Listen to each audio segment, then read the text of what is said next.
C'est le mur des lamentations, quoi. On pleure, ça va pas, on en a marre.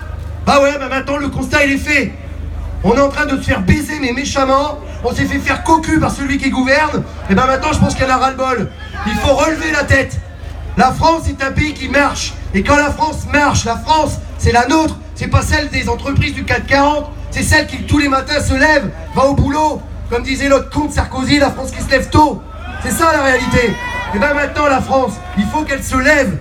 Les privés d'emploi, il y a quand même aujourd'hui des millions de personnes qui n'ont aucun emploi et qui pourraient aussi se poser la question, quand moi je prends ma part dans cette société, quand moi j'exige que ça change. Parce qu'il y a ceux qui ont perdu leur boulot, il y a ceux qui sont en train de le perdre, et il y a ceux qui ne sont pas prêts à le retrouver. Et ça c'est une réalité.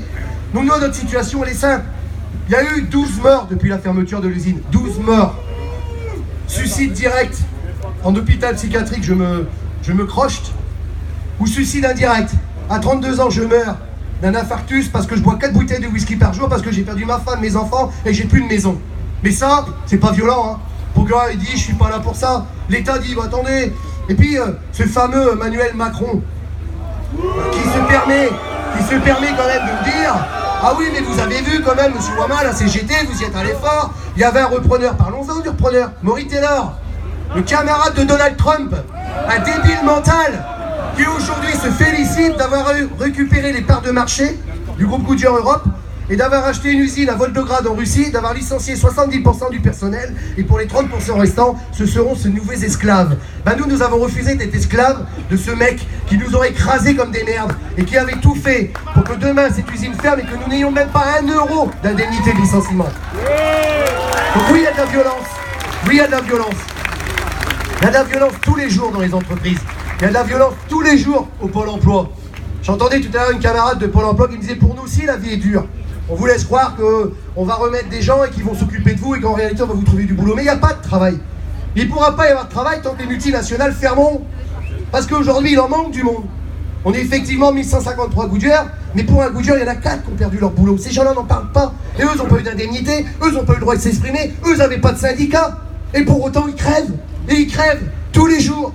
Combien il y a de morts par jour, des licenciements, des fermetures? Combien il y en a? Personne ne veut s'attacher à ce sale travail. Mais en réalité, c'est un vrai problème de fond. Il y a certainement plus de morts par souffrance au travail que de morts sur les routes. Et c'est pas un combat prioritaire, ça? Donc moi, je pense que la souffrance, parce qu'on est au travail et qu'on souffre, parce qu'on a perdu son travail et qu'on souffre, parce qu'on est syndicaliste et qu'on en prend plein la gueule, ben cette colère-là, il appartient à la CGT, dans l'ensemble de la CGT, de faire notre travail jusqu'au bout. Urgemment, avant que les élections se profilent et qu'on entende des promesses qui ne seront jamais tenues. Les promesses n'engagent que ceux qui y croient. Et moi je crois fortement à une chose, seule la lutte dans notre pays nous a permis des avancées, des conquêtes sociales fortes. Arrêtons de reculer, mettons tout le monde en avance. Et mes camarades, je vous dis qu'il faut qu'on avance fortement, le plus rapidement possible, et ne lâchons rien, faisons plier ce gouvernement et ceux qui l'accompagnent. Voilà ce que j'avais à vous dire.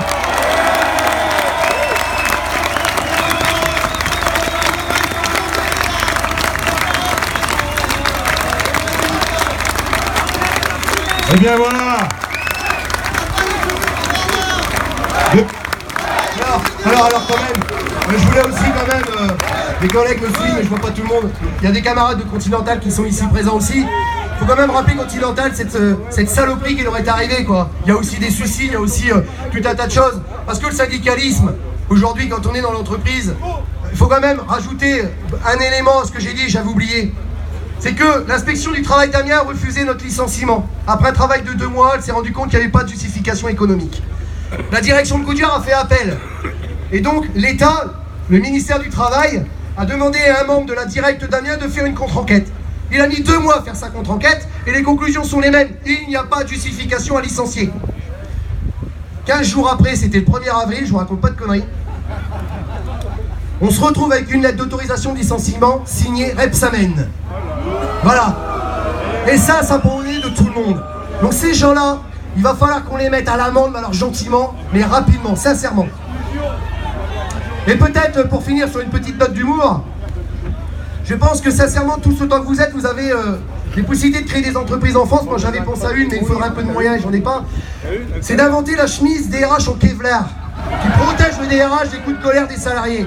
Mais bon, ça sera pas suffisant vu le monde qu'on va être très bientôt. En tout cas, je sais pas si c'est Philippe Martinez qui passe après moi, mais moi je lui lance un appel tout de suite à Philippe Martinez. Il est urgent que l'on soit dans l'urgence sociale et dans la lutte et la conquête sociale. Arrêtons de reculer, arrêtons de prendre des coups. En tout cas, nous les Goodyear, on est tout à fait partie prenante, je pense que vous aussi. Merci beaucoup. À très bientôt. Tous ensemble, ouais. Ouais. Tous ensemble, ouais.